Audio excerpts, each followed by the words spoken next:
Olá, pessoal, tudo bem? Esse é o canal Ensinando Ciências e eu sou a professora Raquel e vim aqui conversar com você sobre algo muito conhecido ou muito comum, que é a glicose. Hoje eu vou falar um pouquinho sobre essa substância. Antes de qualquer coisa, lembre-se de se inscrever no canal, curtir, comentar e compartilhar. Eu conto muito com o seu apoio.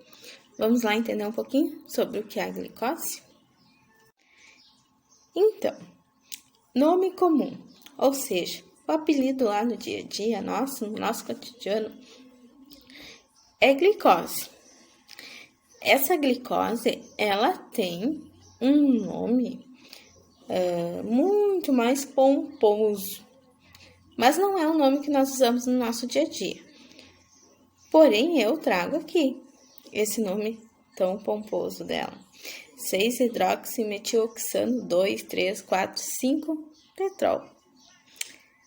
Acho que ninguém vai usar o nome pomposo, vamos mesmo usar o nome comum, que é a glicose. Essa substância apresenta uma fórmula molecular, ou seja, uma quantidade de átomos bem específica para que ela seja denominada, então, como glicose. E essa fórmula molecular é C6H12O6. Assim como outras substâncias, também apresentam fórmulas fixas. E um exemplo muito comum no nosso cotidiano e que quase todos nós já vimos é a fórmula molecular da água, H2O. Então, todas as outras substâncias que nós classificamos cientificamente também apresentam fórmula molecular fixa. Isso significa que aqui no Brasil é essa fórmula molecular para a glicose e em qualquer outro lugar do mundo também é essa fórmula molecular. Assim como um nome específico ou um nome pomposo, que não é um nome comum no nosso dia a dia. Por que eu digo que a glicose é uma substância? Vários fatores classificam algo como uma substância. O primeiro fator são propriedades constantes. E essas propriedades são, eu vou citar algumas aqui. Então, por exemplo, densidade, ponto de ebulição, ponto de fusão, composição química constante e um modelo estrutural constante. Então, sempre que nós tivermos uma junção de átomos que tem essas características, nós vamos ter algo que é denominado como substância. Então, glicose é uma substância que pode se juntar a outras substâncias e formar uma mistura. Mas ela sozinha, quando ela está sozinha, ela é classificada como uma substância. Não esqueça disso. E aqui do ladinho tem a selfie dela, que é a estrutura molecular. Digamos que nós pudéssemos, tirar uma selfie da glicose, ou ela tirar uma selfie para se mostrar, o que nós conseguiríamos ver é essa estrutura molecular que está aqui, do ladinho, tá? É óbvio que nós não conseguimos ver isso a olhos nus, porque os átomos e as moléculas são extremamente pequenos, assim como todas as células, certo? Aqui do ladinho, então, eu trago um dos exemplos mais típicos de como pode ser produzida a glicose, que é através do processo de fotossíntese. Esse processo de fotossíntese vai ocorrer nos seres vivos que possuem na sua constituição um pigmento chamado de clorofila. Então, é esse pigmento que é responsável para que o processo de fotossíntese ocorra. Basicamente, esse processo ocorre, então, em plantas e algas. O que acontece? Esses seres vivos, então, vão utilizar o gás carbônico e a água presente no meio ambiente e, através da incidência ou da presença de luz solar, vai ocorrer uma reação química que vai formar glicose e oxigênio, tá? Então, aqui a importância da luminosidade no processo de fotossíntese. Ela é determinante porque ela faz com que a reação ocorra, certo? Com relação à glicose, então, essa glicose, por exemplo, nas plantas, ela vai ser usada como fonte de energia. Sabe quando você compra um carro e você tem que ir no posto abastecer?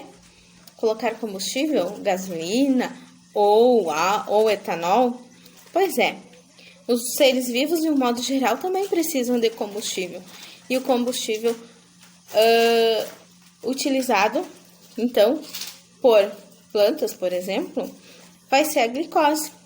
A glicose que eles produzem através desse processo ou dessa reação de fotossíntese. Essa glicose vai servir para que aquele ser vivo funcione, consiga funcionar. Bom, também pode servir para se unir, né? Essa glicose pode se unir com outras substâncias que estão ali presentes nesse ser vivo e formar moléculas estruturais, moléculas que constituem, né, a composição desse ser vivo. Assim como essa glicose pode ficar de algum modo armazenada para ser utilizada posteriormente por esse ser vivo. E quando ela fica armazenada, normalmente na forma de amido. E aí um exemplo bem típico do nosso país: mandiocas, né? Todos os tipos, e batatas, batata doce, batata inglesa, certo? São reservas de amido, então, que esse ser vivo, no caso, essa planta produz, para que isso possa ser utilizado em outro momento. Nós, seres humanos, Homo sapiens, também precisamos da glicose, mas a gente não fica o tempo inteiro, né, se abastecendo de glicose propriamente dita. Normalmente nós ingerimos outras substâncias em que a glicose está contida, uma mistura de substâncias em que a glicose está contida, e conseguimos fazer a quebra dessas misturas de substâncias e utilizar a glicose no nosso metabolismo, ou seja, no funcionamento do nosso organismo. Então, por isso a importância da glicose para todos os seres vivos.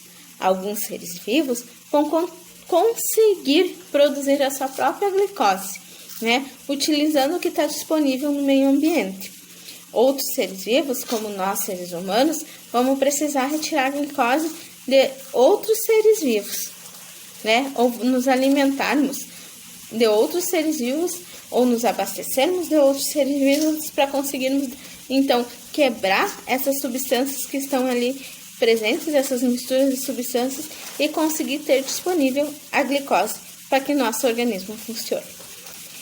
Esse é um videozinho bem simples, só para você tentar entender um pouquinho como funciona a glicose e o que ela é, certo? Conto com o seu apoio, lembre-se de se inscrever no canal, curtir, comentar e compartilhar. Obrigada!